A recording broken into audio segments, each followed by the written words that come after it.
আসসালামু আলাইকুম এভরিওয়ান। প্রত্যেকটি জেলারই কিছু না কিছু বিখ্যাত খাবার থাকে। তার মধ্যে অন্যতম হচ্ছে বগুড়ার আলু ঘাটি। এই বগুড়ার আলু ঘাটিটি অথেন্টিক রেসিপিতে আজকে আপনাদের সাথে শেয়ার করছি।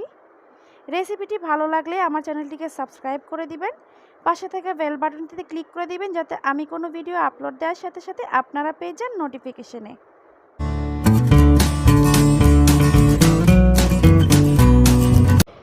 আলু ঘাটি তৈরির জন্য আমি কিছু আলু কেটে ধুয়ে চুলায় বসিয়ে দিয়েছি। আলুগুলোকে আমি ভালো করে সেদ্ধ করে নেব।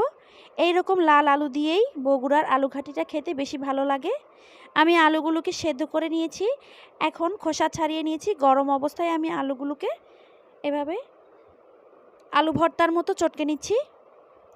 একদম মিহি করে চটকে নেবেন না, এতে করে এই আলু ঘাটিটা খেতে ভালো লাগবে না। একটু দানা দানা থাকলেই খেতে ভালো লাগে। আমি ঠিক এইভাবে সবগুলো আলু চটকে নিয়েছি, একটু একটু দানা দানা ভাব দেখা যাচ্ছে। এখন আমি পানি দিয়ে আলুগুলোকে চটকিয়ে নিচ্ছি।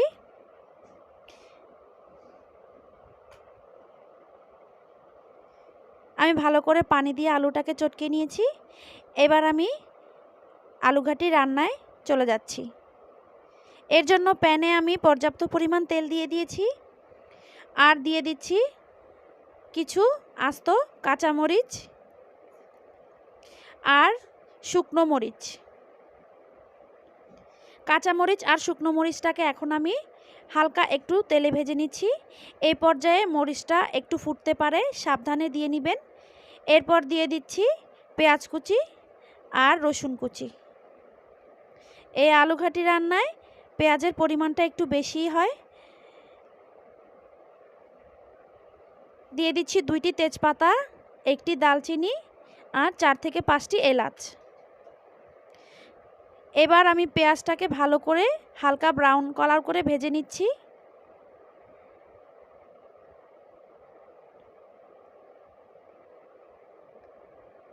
পেঁয়াজটা হালকা বাদামি কালার করে ভেজে নিয়েছি। এখন কিছু গুঁড়ো মশলা অ্যাড করে দিব। দিয়ে দিচ্ছি স্বাদ মতো লবণ, 1 টেবিল চামচের চেয়ে একটু কম হলুদের গুঁড়ো দিয়ে দিচ্ছি, আর দিচ্ছি 1 টেবিল চামচ ভর্তি করে লাল মরিচের গুঁড়ো। এবার আমি মশলাটাকে তেলের সাথে ভালো করে মিশিয়ে নিচ্ছি।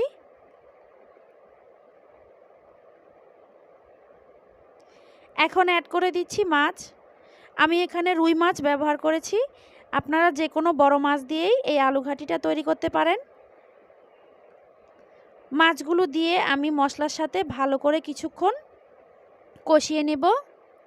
এ পর্যায়ে এখানে আমি কিছু আস্ত জিরা ব্যবহার করছি।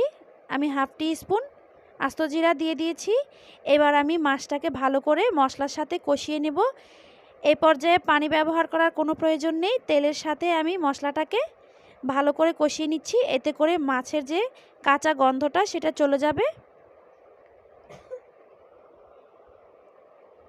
আমি ভালো করে মশলার সাথে মাছটাকে কষিয়ে নিয়েছি, একটু ভেঙে ভেঙে দিয়েছি, এতে করে খেতে ভালো লাগবে। ঠিক এরকম করে আমি মাছটাকে কষিয়ে নিয়েছি।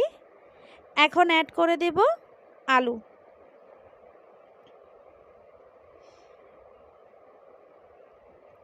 আলুটা দিয়ে আমি অনবরত নেড়েচেড়ে রান্না করব।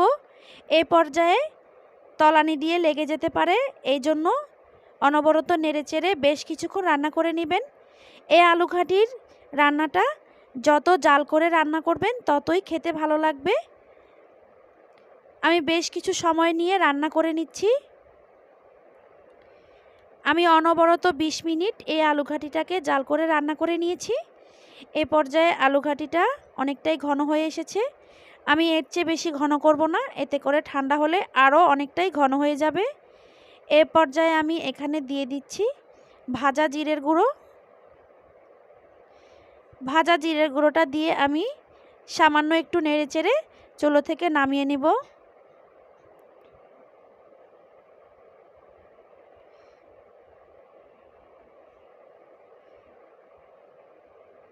আপনারা চাইলে এই পর্যায়ে গরম মশলা অথবা ধনেপাতা ব্যবহার করতে পারেন।